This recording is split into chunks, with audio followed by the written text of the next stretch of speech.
What up, B Squad? It is your boy JB, and we are here today with the review for Life After Lockup, Season 4, Episode 15. The episode is titled The Rebound and the Monster, you guys. So before we go ahead and get into this, you guys, if you guys are watching this video or any other on the channel and aren't subscribed to the channel, I need you guys to do me that solid favor and stop taking me out on this date and having me pay for it at the end of it. You guys know you can do me that favor by liking the video, subscribing to the channel, turning on your post notifications, and also by sharing the video. And with that, you guys, without further ado, let's discuss Life After Lockup, shall we? You guys, I'm gonna go ahead and start up with the couples that I can do without.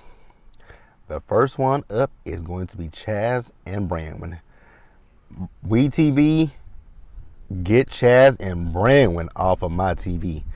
And the reason why I say get them off of my TV, because that couple is not good for each other. Chazz gives desperation. Chazz gives he's desperate for anybody's love and affection. Brandman gives that she is struggling with her addiction and she doesn't want to be in a relationship with Chazz. I'm slurring because that's literally what she does is slur. So, Chazz, there's a little thing I like to call too much information. I don't need to know that you have manscaped and shaved your ass. Those are things that I don't need to know ever in my life. Like, I am a very, very visual person, and I can visualize things when you say it. And Chazz saying that, I can visualize him shaving his ass. And I was just like, oh my God, why? Why is this image in my head? You know. So, we see him picking up Brandman, right? You remember, he's visiting Brandman, and he's sitting in the cabin, right? Now when he picked up Brandman, you guys, I was looking at Brandman. I'm like, that when Brandman, because she had that vape in her hand. He's like, what flavor is that? And she told him, I'm like, she looks like she's high. Am I the only person that look at Brandman and think Brandman is on some kind of a drug? So he took her back to the cabin, and they had the most awkward dinner that I've ever saw in my life. So then he asked her how she feels about moving, and she says that it breaks her heart because Brandman is torn between her friends and her friends that are in where she is right now, right? She doesn't want to leave them because she feels like leaving them, they would be sad and hurt by that. But she's also made a promise and an obligation to Chazz that she doesn't want to renege on. And I'm like, oh, Chazz, you don't see that this woman is struggling with a lot of, like, on top, I think, so when it comes to Brandman, I think Brandman is struggling with sobriety, number one. And it's very evident that she's struggling with her sobriety. She's struggling with her sobriety, and she's also struggling with depression. I believe Brandman is depressed. I get depression from her. Like, I know we all say that she's not interested in Chazz like that, and I still believe that. But I think the thing that we're really seeing is her struggling with her addiction and her struggling with, I think she's depressed. I think she's depressed. She's on the outside world, and she doesn't really know what's next for her. And I think that's what Brandman is struggling with, right? So then I noticed, I'm like, oh God, she sucks her thumb. Ugh, that's nasty to me. So Chazz, he's talking about how being next to her is arousing him. I'm like, oh my God. I was actually with Brandman when she was like, how did you go from asking me, if I want to, how I feel about moving, to talking about sex? I was with her. Like, how in the hell did we just go from a conversation about me moving with you and leaving my friends and my daughter out here, but now you want to have sex with me? And she started crying. I would have cried too, because the thought of sleeping with Big Boo, it would be scary to me too.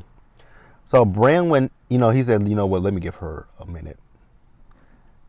Like, I really want Chazz to stop mentioning sex, because that's literally all Chazz wants from Brandman, is just to have sex with her. So she calls her sponsor and she's crying, and that's when that was when it was solidified for me.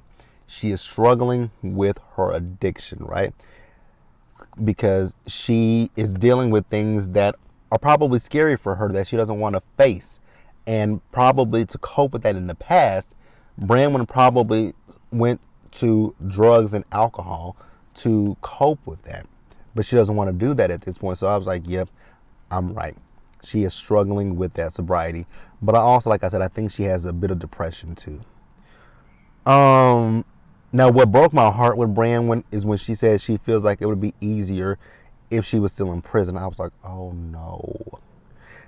And I'm like, how can I see that Brandon is struck? I'm like, how can I see it? And I'm not even her husband. I'm just a person that's watching this show. I can clearly see that she's struggling with her sobriety, but her husband doesn't. I was just like, you know what, Chazz, go away. Let's pause here, you guys, and let's move forward to the next couple that I want to talk about. Oh, God, you guys. Next up, let's talk about Kevin and Tiffany. Oh, God, I'm so over these three. It ain't even funny. Kevin, Tiffany, and Kayla. So Kayla is still over at Kevin's house, and she is still upset about Tiffany. Mind you, she's getting drunk by the minute. So I was looking at Kevin's skin. I'm like, your skin is bad. You have really bad skin. Terrible skin.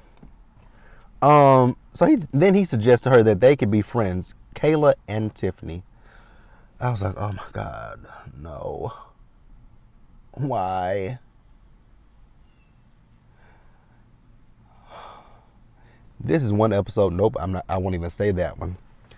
I was about to say this is one episode I could tolerate one couple, but nope, I can't tolerate that one couple, and I'm glad they were not on this episode. So, like I said, Kayla is increasingly getting drunk, and the one thing I want to say about Kayla is a pretty girl. Kayla is beautiful. She's too cute for Kevin. So she says that, you know what, she might be down in the next weekend to meet Tiffany. I was like, girl, what? You done call this woman all kind of bitches, and now you're ready to meet her.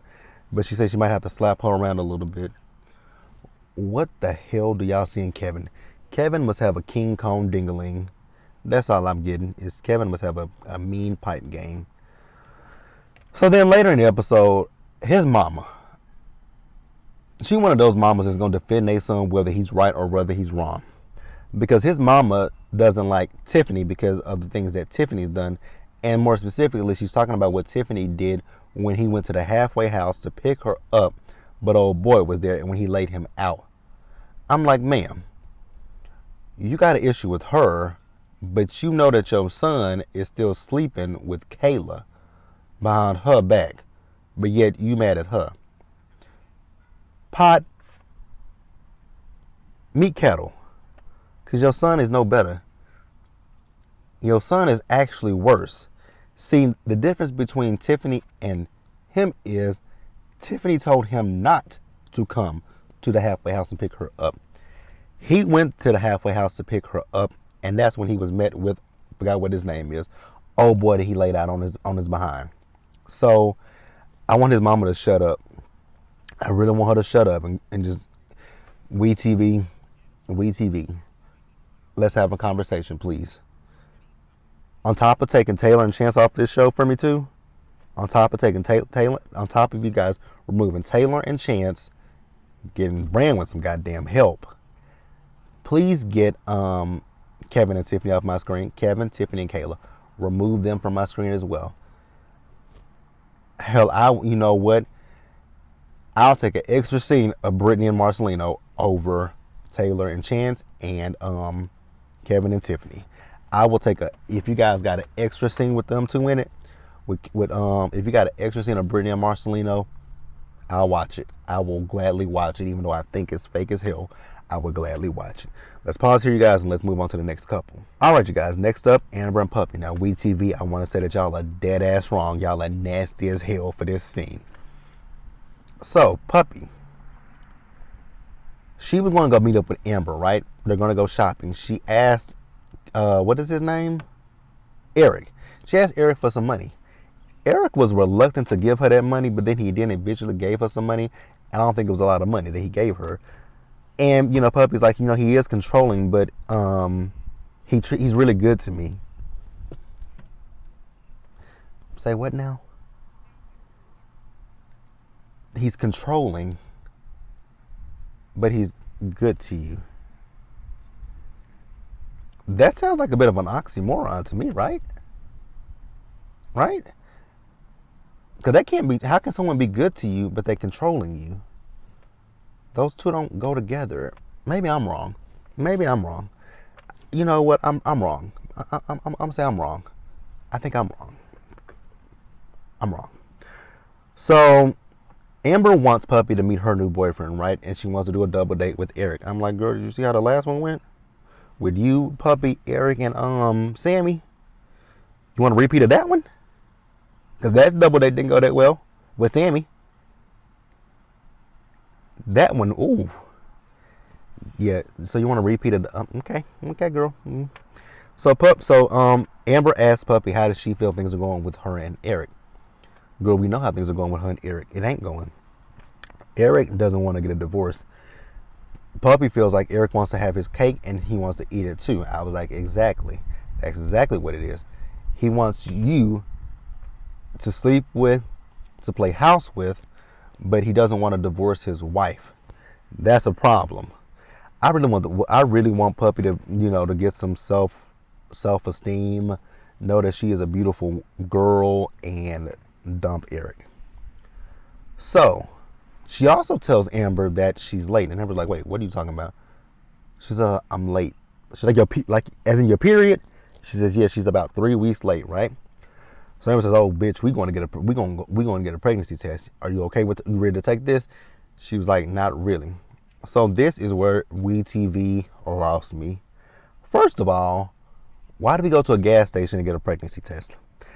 Y'all do know that most times those like condoms and pregnancy tests in the gas station, they are probably expired. Especially a pregnancy test in a gas station. I would have looked at when that expiration date was on that pregnancy test. So, Amber and Puppy bought the pregnancy test, right? I was like, okay, cool. They're going to go take the pregnancy test. First of all, they went into a public restroom. Baby, if there is one thing that JB won't do, is put my bare behind on no public toilet. Oh, God, that is just... Baby, if I have to use the bathroom that badly, number two, if I have to use the bathroom that badly and it's a public place, oh, I will squat. Like I squat over the toilet, because there's just no way my butt. If there's no seat covers, if there's no one of them, if there's no seat cover for me to cover my behind with, baby, I will squat. If I can't hold it, that is, because 9 times out of 10, if I'm in a public place, I'm be like, oh shit, how soon can we get to the crib? Like I be in the car like, oh Jesus, please don't let it come out. Please don't let it come out. Please. Like, please don't let it come. I be doing that. I be praying to the toilet, Jesus. I'm like, Jesus, don't let this come out until I get home. And then if I'm like, oh shit, you ain't gonna make it, then I pull over, go into a place and be like, oh my God, they ain't got no seat covers. My butt ain't touching this. Even if they don't have any seat covers, baby, I will cover that bad booger with so much toilet paper. You'd be like, damn, what are you worried about? Everything. So Puppy plopped her behind on that toilet. I was like, y'all are worse than Mona Scott Young. See, Mona went in the bathroom with Jocelyn when she took the pregnancy test. We just literally just knew that the cameras were in the bathroom with her. With this one, since there's no stall, it's Amber, it's Puppy, and it's a cameraman in there. I was like, what in the hell is going on here? So she took it. Then what threw me after that is, oh my God, I gotta use the bathroom. I'm sitting here talking about Puppy, and I gotta use the bathroom, and I'm at the park. But I gotta pee. I know, TMI. What was I talking about? Oh, Puppy.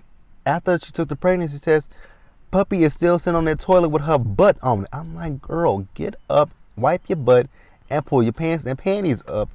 Girl, she sat there too long for me. I was like, oh my God, no. But The gas station pregnancy test says that puppy is pregnant. I was like, why don't y'all go to like a CVS or Walgreens and get one of them clear blue something? Get a more, I mean, you went to a gas station and got a pregnancy test. Go get a real pregnancy test from a store or go to the doctor. And there's somebody staring at me, you guys. So this car just pulled up at the park and this person is literally looking at me. Like, I just couldn't get over her with her bare ass on that toilet seat.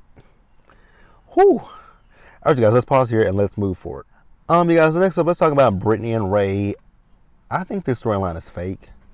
I just don't buy Brittany and Ray. It's something about this storyline that doesn't bode real with me. So she called him and Ray said that he was at home, right? But Brittany has his location and she says he's not at home. Now, I'm wondering when this was done because you guys remember in the last episode that we saw Brittany and Ray went over to her parents' house to ask for her hand in marriage, right?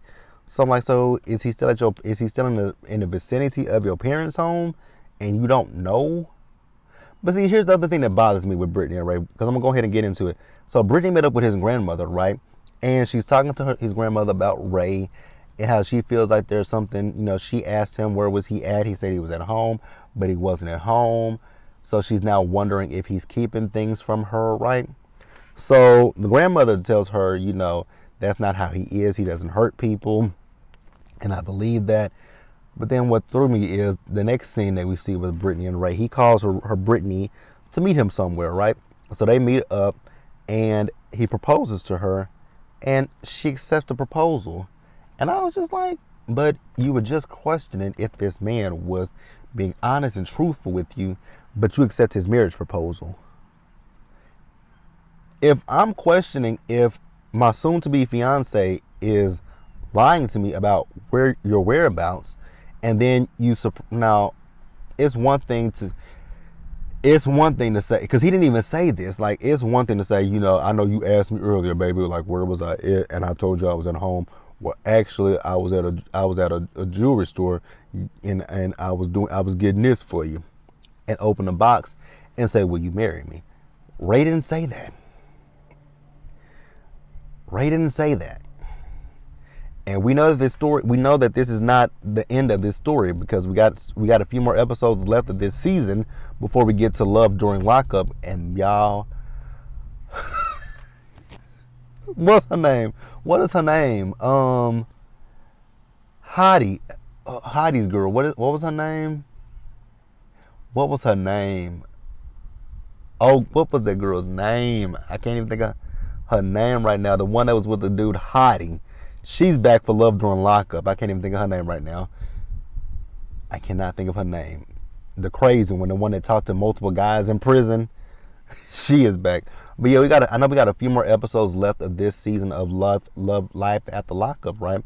So I know that this is not the end of Brittany and Ray's story, or their end of the storyline. So you guys let me know what you guys think about that, and we will discuss it in the comment section below. But it's giving fake, you guys. I don't buy it completely, and I want to know if you guys buy it. But let's pause here and move forward. You guys, let's go on ahead and talk about Brittany and Marcelino in this. Oh, as much as I said earlier, I would take a longer scene of Brittany and Marcelino over anything with Taylor and Chance and Kevin and Tiffany. Brittany and Marcelino are playing with their marriage, and I don't know why. Like, I wonder how much does WeTV pay them per season to do this show. So, you guys remember in the last episode that Marcelino, he left the house and he had Brittany's mom come over and watch the kids, right? So this was staged because why would Brittany's mom randomly call Brittany saying, "Oh, I'm over here with the kids. Wait, where's Mars? Oh, damn, that's a big ass fly."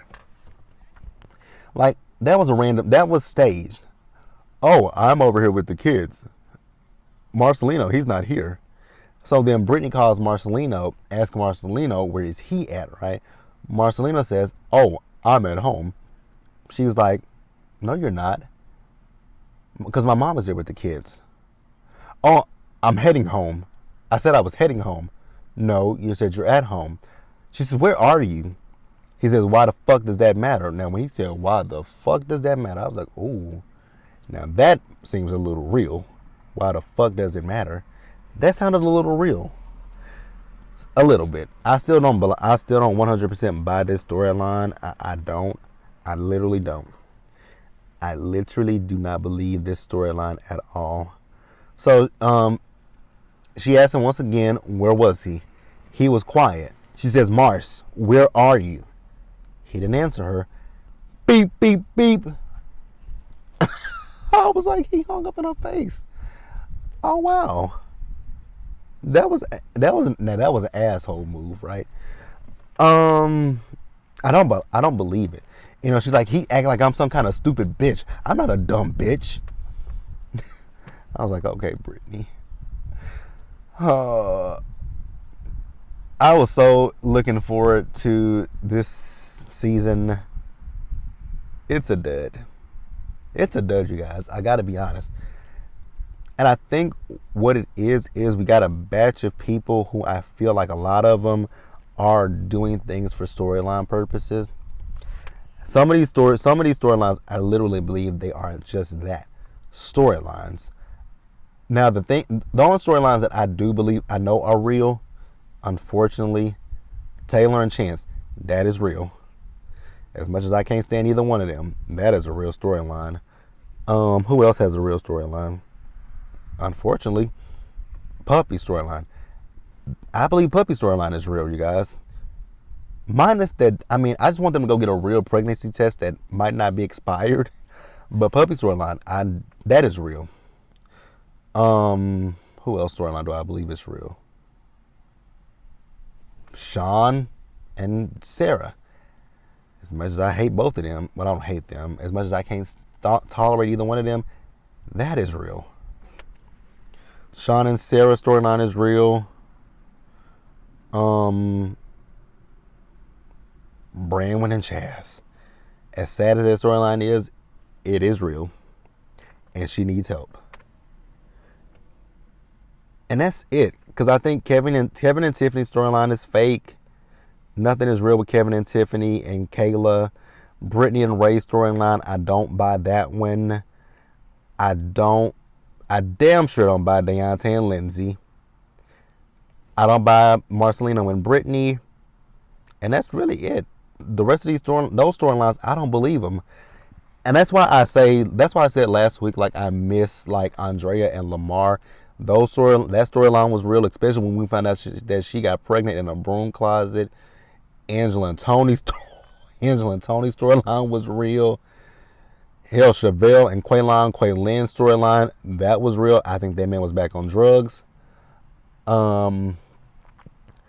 I think we need to go back and find some of the old cast members and bring some of them back, like from season 1 and season 2.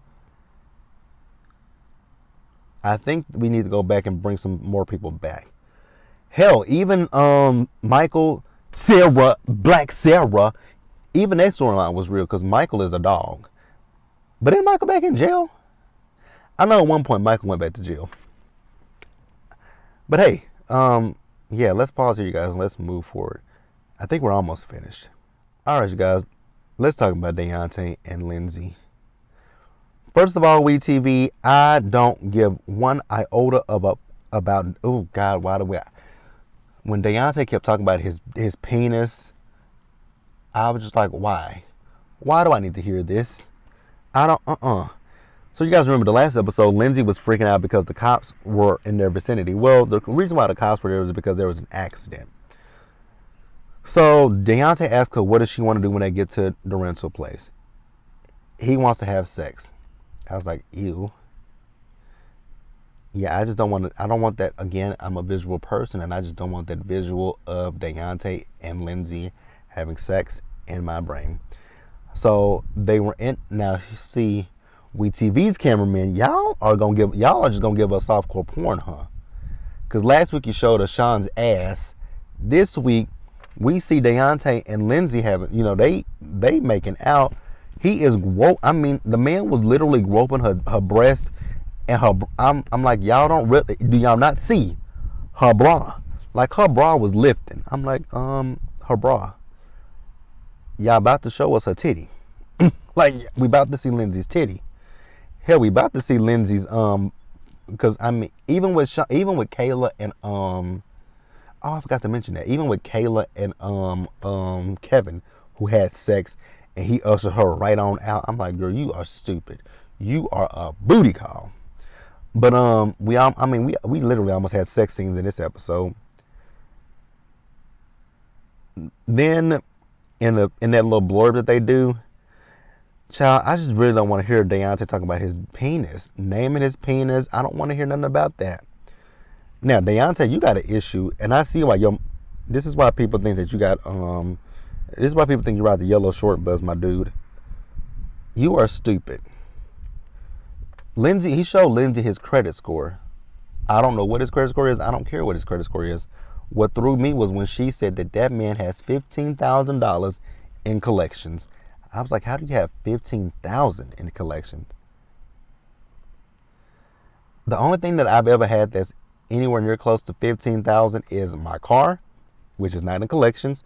I keep my car payment up, and my student loans, and that was never at $15,000. My student loans, my student loans was at $13,000, but they got paid down to under $10,000, and that'll soon be removed thanks to President Biden. I won't have a student loan anymore.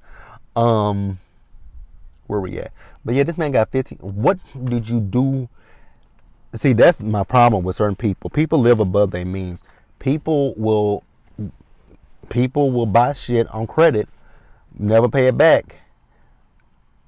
I mean, I've done that before. I'm not gonna sit here and pretend like I haven't done it. Bought stuff on credit, but I didn't pay it back. I'm not gonna pretend like I haven't done it. I did it in my 20s. In my 30s, I refused. In my 30s, I won't do it because I know better. I know more about credit in my 30s than I did in my 20s. So I wouldn't do what I did in my 20s, in my 30s. But I never bought anything like that was $15,000 or anything that. Even when I did have stuff that was, because most of the stuff that was in my collections from my 20s is now charged off, so I don't have it anymore, right? So even when I had stuff in collections in my 20s, it never totaled up to $15,000. I think the highest that I ever got was, well, one of them, I let it fall off because I was never gonna pay it, because I had a credit card when I was 19 years old, and I went to the club one night and my wallet got stolen, and I called my credit card company and told them, like, hey, somebody stole my wallet and my credit card is in there, and they didn't cancel it.